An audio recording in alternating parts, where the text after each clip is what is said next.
Shalom, selamat pagi sahabat Kristus pendengar renungan dimanapun berada.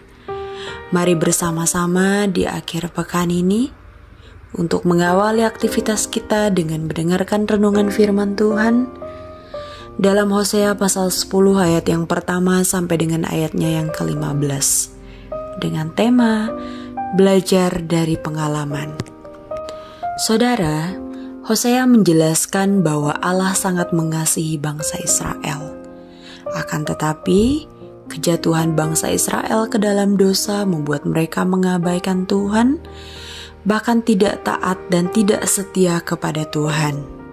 Di saat manusia berada dalam keberdosaan, Tuhan tidak hanya tinggal diam. Tuhan melakukan berbagai cara untuk menyelamatkan manusia. Hal itu dilakukannya karena Dia sangat mengasihi manusia, Dia sangat menyayangi manusia, layaknya seperti suku Efraim dalam ayat yang ke-11. Tuhan juga menuntun Efraim agar menabur keadilan dan menuai menurut kasih setia Tuhan. Namun, suku Efraim berpaling. Mereka tidak menuruti perintah Tuhan.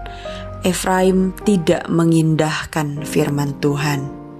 Mereka bahkan melakukan yang sebaliknya, yaitu membajak kefasikan, menuai kecurangan, telah memakan kebohongan.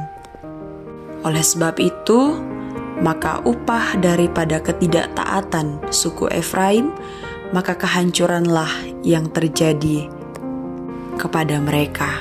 Saudara, firman Tuhan ini tidak hanya disampaikan kepada suku Efraim atau bangsa Israel secara keseluruhan pada saat itu, melainkan juga disampaikan kepada sekalian kita pada hari ini.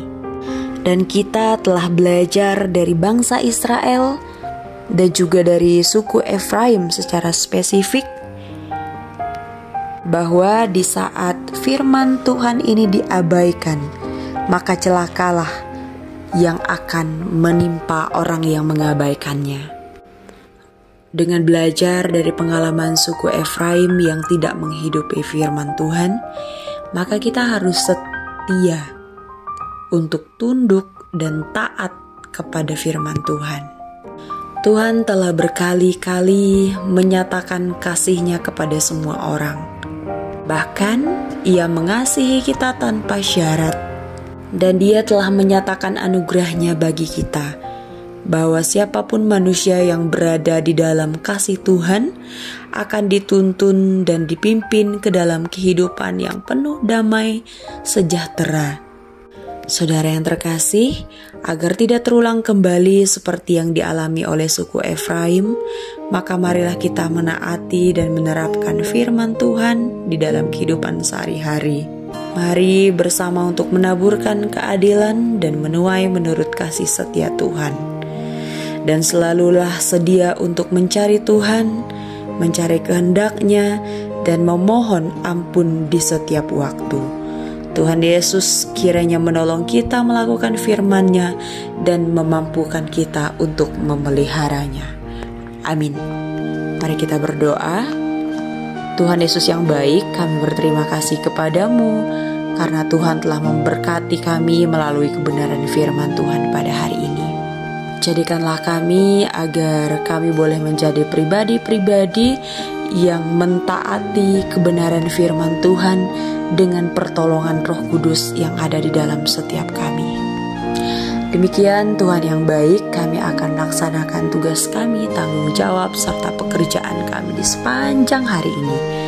Memohon bimbingan Engkau untuk terus menyertai dan memberkati, agar pekerjaan, usaha, dan kehidupan kami di sepanjang hari ini dari pagi, siang, sore, hingga malam, kami boleh melakukan apa yang berkenan di hadapan Tuhan dan tetap setia dan taat kepada perintah-perintah-Mu.